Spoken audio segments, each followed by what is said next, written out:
भ्रष्टाचारको विषयमा अझ यसलाई यो विषयलाई चाहिँ अझ जोड दिएर जुन सिनेमाले आफ्नो एउटा महत्त्वपूर्ण विषय बनाएको छ त्यसले चाहिँ अवेर गराउनको लागि मान्छेलाई सचेत गराउनको लागि असाध्यै ठुलो भूमिका खेलेको छ। मैले अघि पनि सङ्केत गरेँ मेरो विचारमा यो सिनेमाको केही भाग आउन बाँकी हो कि सेकेन्ड पार्ट बनाउनलाई तयार हुनु बाँकी जस्तो लाग्छ।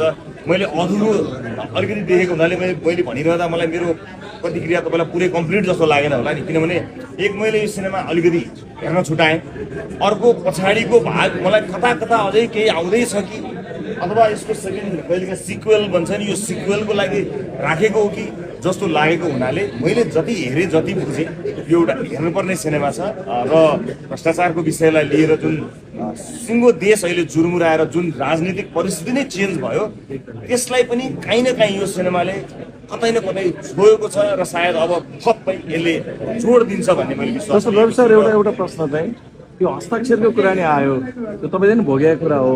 हस्ताक्षर कृत्य चाहिँ त्यो फिल्ममा आउँदै गर्दा स्पष्ट मेरो जीवनमा आयो जस्तो भयो कि नआएको? अब यो बाहेक धेरै विषयहरू छन् जसलाई चाहिँ मैले सञ्चारकर्मीका रूपमा देख्दाखेरि गरिरहेका चिजहरू सबै विषयहरू देखिरहेको हुनाले कता कता समाजमा भइरहेका अथवा मेरै जीवनमा काहीँ न काहीँ कतै न कतै काहीँ न काहीँ सरकार राख्ने कुनै न कुनै विषय त त्यसमा भएको नै मैले रवि दाइ जस्तो एउटा मेरो क्वेसन हैन, एकैजनाले मात्र सन्दर्भ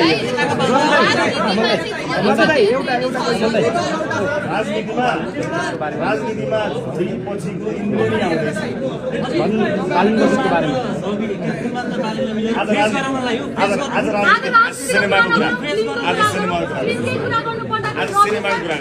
तपाईको अहिले राष्ट्रपामा कलाकारहरू भित्रिराख्नु भएको छ हैन, तपाई कलाकारसँग नजिक भएर यसरी कलाकारलाई नै आफ्नो पार्टीमा भित्रिराख्नु भएको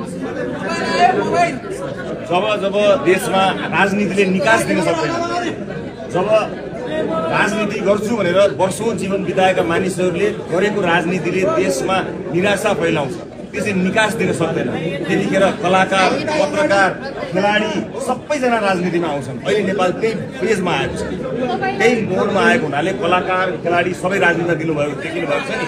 किनकि राजनीति जसले गर्छन् भनेर हामीले चाहिँ विश्वास गरेर हाम्रो भविष्य सुम्पिएका थियौँ, उनीहरूले हाम्रो भविष्यमाथि खेलवाड गरे। त्यसकारणले त्यो खेलवाड सहन नसकेर कलाकारहरू आएका हो। कलाकारहरूलाई राजनीतिमा इन्ट्रेस्ट लागेको होइन, तर आफ्नो मुलुकप्रतिको उत्तरदायित्व पुरा गर्नको निमित्त कलाकार खेलाडी पत्रकार आवश्यकता पर्दा सबै आउनुपर्छ। नेपाल त्यो चरणमा प्रवेश गरेको हो।